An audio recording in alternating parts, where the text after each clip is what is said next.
Praise the Lord. கர்த்தருடைய பரிசுத்த நாமத்துக்கு மகிமை உண்டாவதாக.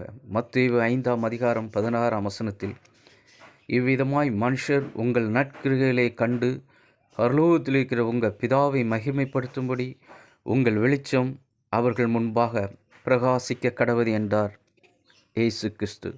நாம் செய்கிற நற்கிரியைகள் மூலம் பரலோகத்திற்கு பிதாவானவர் மகிமைப்படுகிறார் என்று வேதம் நமக்கு போதிக்கிறது. லூக்கா 7ஆம் அதிகாரம் 1 முதல் 10 வசனத்தில் வாசித்து பார்ப்போம் என்றால், யூதர்களை ரோமர்கள் ஆட்சி செய்த காலத்தில் 100க்கு அதிபதியின் வேலைக்காரன் வியாதிப்பட்டு மரண அவஸ்தையாயிருக்கிறான். இதை கண்ட 100க்கு அதிபதி தன் வேலைக்காரன் படுகிற வேதனையிலிருந்து குணம் பெற யூதர்களின் மூப்பரை சிலரை ஆண்டவரிடம் அனுப்புகிறான். அவர்கள் கிறிஸ்துவிடம், ஆண்டவரே, நீர் இந்த தயை செய்கிறதுக்கு அவன் பாத்திரவான் என்று கருத்தாய் வேண்டிக் கொள்வதை பார்க்கிறோம். அவன் நம்முடைய ஜனத்தை நேசிக்கிறான், நமக்கு ஒரு ஜெப ஆலயத்தை கட்டி கொடுத்தான் என்றார்கள்.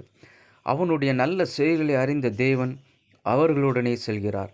ஆண்டவர் தம்முடைய வீட்டுக்கு வருவதை அறிந்த அதிபதி தன் சிநேகிதரை அனுப்பி, ஆண்டவரே, நீர் என் வீட்டுக்கு பிரவேசிக்க நான் பாத்திரன் அல்ல. நான் உம்மிடத்தில் வர என்னை பாத்திரமானாக எண்ணவில்லை. ஒரு வார்த்தை சொல்லும், அப்பொழுது என் வேலைக்காரன் சொஸ்தமாவான் என்றான். அவனின் விசுவாசத்தை குறித்து ஆச்சரியப்பட்டு, இஸ்ரவேலுக்குள்ளும் நான் இப்படிப்பட்ட விசுவாசத்தை காணவில்லை என்றார்.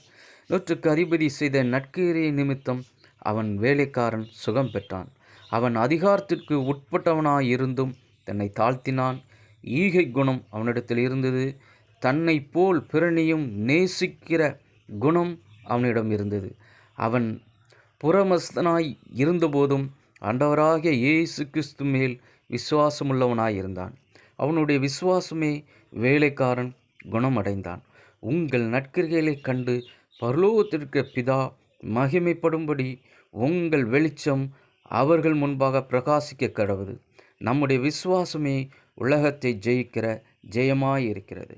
ஆமென். God bless you.